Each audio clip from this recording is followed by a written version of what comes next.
Now, this one caught my eye, and I'll tell you two things why. First, the name, Rickenbacker. And it's an autobiography. I like autobiographies because that was written by him, right? And a biography is written by somebody else, correct? That's what I'm my head's spinning from my day. Now, why is it so cool? I'm going to open it up.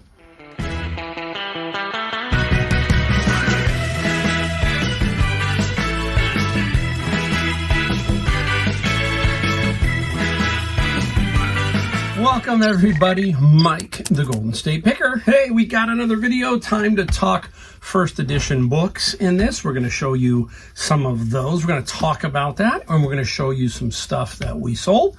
I got one real funky item that sold for some good money, and another item that sold for some good money, and some in between. So we'll take a look at the whole spectrum.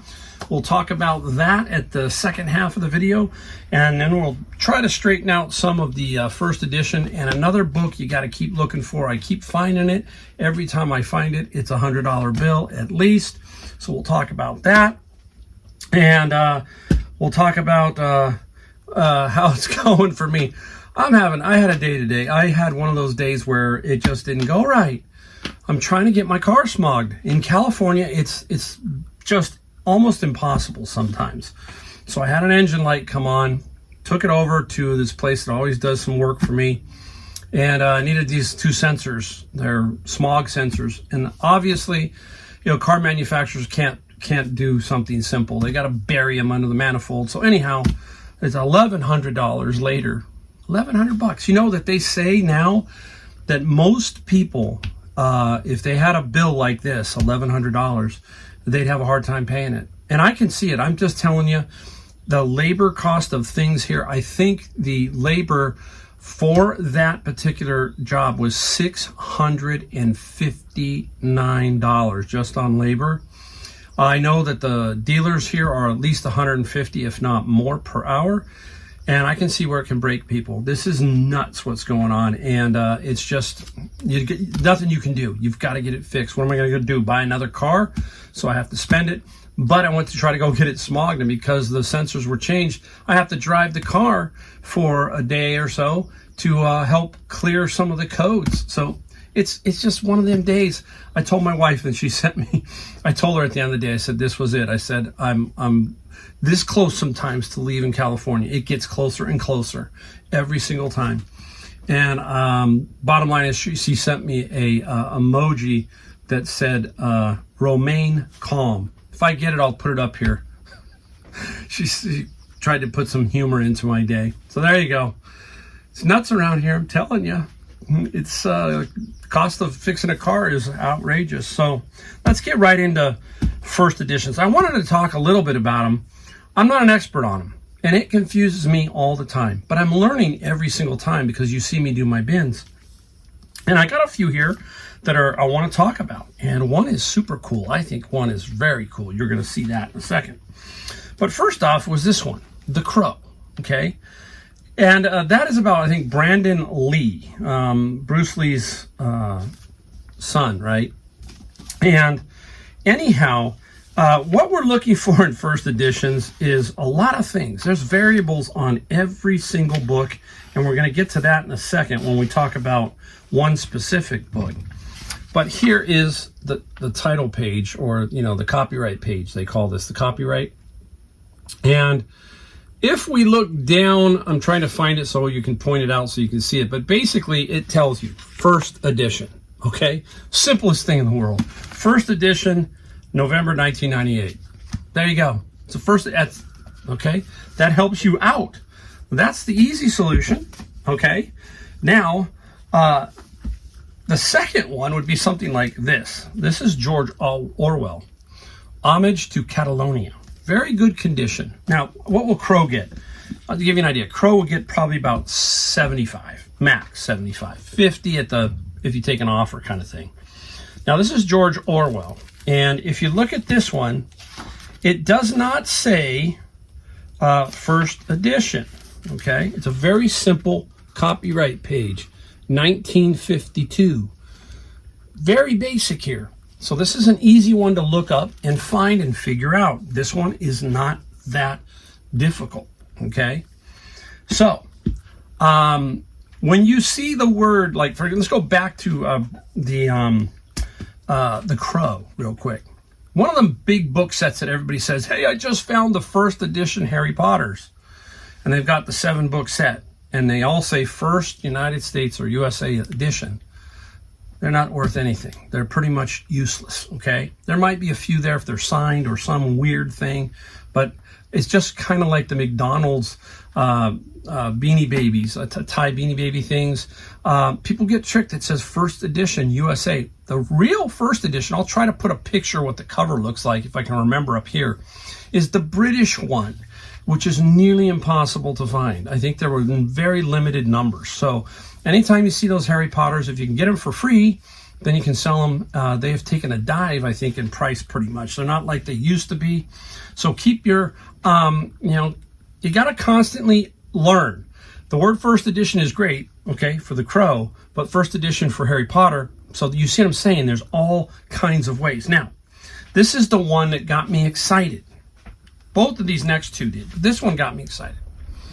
All right, Charlie and the Chocolate Factory. Now, from experience, I have sold 1 or 2 of these. I think 2 of these. Now, condition always plays a factor. Nice. It's not a library book, but it has plastic on it. Somebody took care of it. Now, I'm going to try to link to a video, which is down below, hopefully, if I remember, about Charlie and the Chocolate Factory on the Antiques Roadshow. So you can kind of see what they're talking about. Now, I got excited because I look for basic things. First thing, the cover was right. Now, opening it up, the price was right, $3.95. Now, the first thing that told me no-go, there's an ISBN number. Boom. Now, open it up, and you can start to look at different things. And if we look here, look at this copyright page, very small. And down here it says 1964. That would align, okay? But another big tell is what they call the colophon page. Very strange names. I tell you, folks, I don't know where they come up with all this stuff. But down here is the colophon. 1, 2, 3, 4 lines. Do you see it? For the first edition, it needs to be 6 lines, not 4. So you would think that they would add more, not take away, personally. You know, you think that 4, then they would add a 5th line, then they add a 6, because there are 4, 5, and 6. I haven't seen many 4s up there occasionally. This book, what are we going to get? Maybe we're going to get 300 or 400, because I'm gonna sit this one out. I'm gonna let this one go. It's in that good a condition and see what happens. That's what I'm gonna do. If everything aligned, it could be $1,000 to $2,000 book. Now let's go back to Homage to Catalonia by George Orwell. That book is $150 to $200. Okay. Now this one caught my eye, and I'll tell you 2 things that why. First, the name, Rickenbacker. And it's an autobiography. I like autobiographies because that was written by him, right? And a biography is written by somebody else, correct? That's what I'm my head's spinning from my day. Now, why did this book, why is it so cool? I'm going to open it up. And it's kind of cool, but kind of sad. Boom. To Jessica and Edward something, Eddie Rickenbacker, 1967. So it's signed by the great Eddie Rickenbacker. But look at down here. It says a treasured legacy given to our 4 grandsons with love, Grandma and Grandpa, 1986. Still ended up in a bin. They still tossed this book. Wow, the great Eddie Rickenbacker, and they tossed it. Maybe they just, I don't know. But anyhow, Eddie Rickenbacker. What was so cool about Eddie was he was World War I, right? 26 aerial combat wins, they call them. A Medal of Honor winner, racing driver, and this one I found is interesting. He was the head of Eastern Airlines. Cool, right? That is about $100, not too much. Number one, if I had went and got a COA, but it's pretty obvious that it's by him. So that was a cool one. Now, the one book I keep finding, I've been finding several versions of this, and you've got to look out for this. This is Black's Law Dictionary, another one. Revised 4th edition, the 3rd edition, and I found the 5th recently.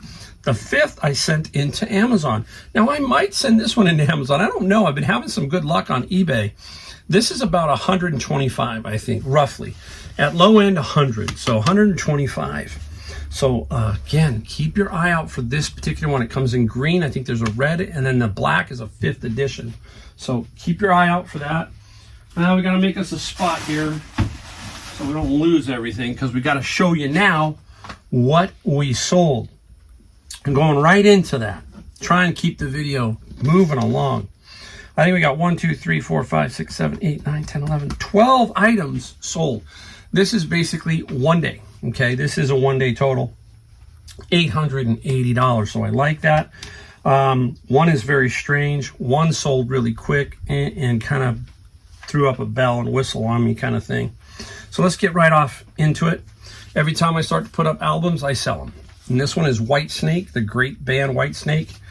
And very good condition. It's like excellent condition. It's very rare that I put an excellent on there, but this one did. Sold for $20 plus $6 shipping. Interesting thing from me, from Whitesnake, I saw them with, of all people, all bands, Jethro Tull. They opened for Jethro Tull, the A Tour, which was not one of Jethro Tull's great albums. And I got to see David Coverdale. Now, they have canceled concerts because David's voice, I don't think it's there anymore. He had that very unique voice, kind of like Jan Anderson, Geddy Lee, and I don't think his voice is holding up. I know Robert Plant's is not the same either. So, yeah, that's my only time I got to see them was at that time. We got some books, so let's take a look at this one. This is the Philokalia, a complete set, and you can get these on Amazon. So I bundled this up, and they sold for what'd they sell for? $30 plus $9 shipping. So that was a nice simple sale. And I've got them all the way around here from like $10 on up. So you'll see that. I always take this one if they're there. I don't put it into Amazon. This is Lord of the Rings, three DVD set.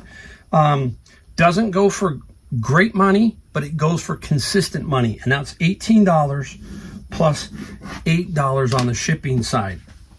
So I like that. That's how we build this consistency, right? We always try to make sales, but hey, we can't always sell $400, $500, $600, $700 items. It's nice. I sold a few here, but occasionally this is what builds the whole total up. So keep that in mind. Like Bibles, I love Bibles, right? And here's the Holy Bible. NIV is a repeat buyer. And that's the other thing. Once people start to realize that you sell Bibles and they're Bible people, for whatever reason, they're going to follow you. And I've had 2 Bible sales in the last couple of days, and both were repeat buyers. $13 plus $7 on this. This is an NIV. Where else are we going? Let's just stay right here and go to games. Here is a game. The Lord of the Rings, War of the Ring, out of my bin of books. Nothing spectacular, but the game sold for $11 plus $7, and that will go media mail shipping. So nice and easy on that one. Let's go, you know what? I'm going to save those two, but I'll go to this one because this is different. You hear me talk about golf clubs all the time, right? And here we go. This one is unique. Got this at Savers, and this is remember we talk about newer does better than older, but in some cases older can sell. You got to just know what you're looking for. And there it is. This is an Arnold Palmer, and this is the original. Okay, look at how simple this putter is compared to some of the other ones that I have shown you. I don't have any to show you right here. Shows you how technology has changed throughout the years. This was pretty basic. Arnold Palmer was 50s, 60s, and the 70s. And this is what we called a blade. And This is what people used back then. And it's got an original leather grip, so that's cool. And we got to know what? The length, 35 inches. That's pretty standard. And the Arnold Palmer putter sold for $45 plus 14. So there's a case of an older one selling. Well, why? Somebody may collect that? Who knows? It may go into somebody's museum. You just have no idea. Maybe somebody puts around with it. Yeah, you just don't know. Interesting. Now, this is the brand we want to look for when it comes to cameras, okay? There's a lot of cameras out there, but this one is really special. This is the Leica. And this came out of my bin of books. This is the Pocket Book 6th edition. Very, very good condition. And it's basically just talks about various lenses, all that kind of stuff, various cameras. Their range finders can be gold, just like Hasselblad. But Leica, keep your eye out for stuff when you see the Leica name. Pamphlets, anything, they can sell for some decent money. Let's get into, I think this is my last book, I think. This is just a weird one, The Practical Guide to Kabbalistic Symbolism. And out of the bin of books, obviously. And this one sold for $35 plus $7 on the shipping side. I got one more set of books here that I'm going to show you. So where are we going? I'm going to go there, there, there. All right. A whole lot of Star Wars, and this is pretty interesting. I want to make sure those two things I have right there don't fall. This is the Star Wars Jedi Apprentice. Now, what sucks? I believe I'm missing number 16 or 18. I'm not positive. I think it's 16. If I had 16, another $50. Easy, another 50. But I ended up with all of this as a lot, and it sold for $100 plus $11 shipping. Pretty much the cost of one bin in this lot of Star Wars books. Now, there were some other Star Wars. I did sell a 3-book lot for $50, so there's $150. So between those two lots, that is one bin. And a lot of you are asking, what is he talking about when he talks about bins? Down below, go to my video playlist on YouTube and look for FBA books. Look for me smiling in front of a bin of books. Click it, watch one of those videos, and you'll see me going through the bin, sorting books to sell on Amazon and right here, sell on eBay. So keep that in mind. I gotta say it all the time because I always get new followers, new people who watch, and it kind of, and they just get confused and they'll put down a comment. So that's what I'm doing there. Now, 3 to go. Let's do this one. My friend's locker, remember the one locker I got? And we paid $2,800, and now we are slowly climbing towards 13. We're over 12. These beauties, okay? Gotta be careful here. Now this one has a hat, okay? This one's missing the hat. And these are Jaru, I think is what they're called. And they are decanters. I wish I had the hat, because then I probably had $150. Without the hat, I got $70 for the two of them. And this was out of my friend's locker. So again, nice find. I've already made all my money back. Now it's pure profit. And just have to be a little patient here when you're missing something. Somebody will come along and somebody will purchase that from you. It's just patience, basically. I'm going to put those two right there. I think I can function with them right there. We'll save that one for last. We got 2 to go. Let me do something here. All right. Phone. Now, this one was a Savers find. Now, I found 3 low-level light lasers for neuropathy, which is like for the feet, diabetics, blood flow to the feet, and we sold those for over $1,000 each. Remember those? We got 1,000. I think we sold all of them for right around $3,400. Now, this one is Laser Plus system, and it's a healing light, low-level light. Very weird-looking unit. Here you go. I mean, it's just, that's what it looks like, guys. Nothing spectacular. I remember we got it out of Savers, and I think we only paid like $12.99 for this guy. Doesn't look like it was ever used, but you'll like the price. We sold this for $325, $20 shipping. This is stuff that I'm telling you, most people in a thrift store, they're not going to want to touch this. This could be there for a day and you could get it. This could show up in many different places because people just don't know what to do with it, especially if there's not a lot of comps. But you be patient, see what happens. And I think I had it up for $375 and they came in with an offer at $325. Guess what? You're going to take it, right? And that's what I did there. So that was a sweet little find there. One to go. This one, I was really struggling with this one because I got it for 20 bucks really fast. I got it on a Saturday, which was 2 days ago. And boom, this is it. This is an XR 311 112 scale model car, suitable for radio control.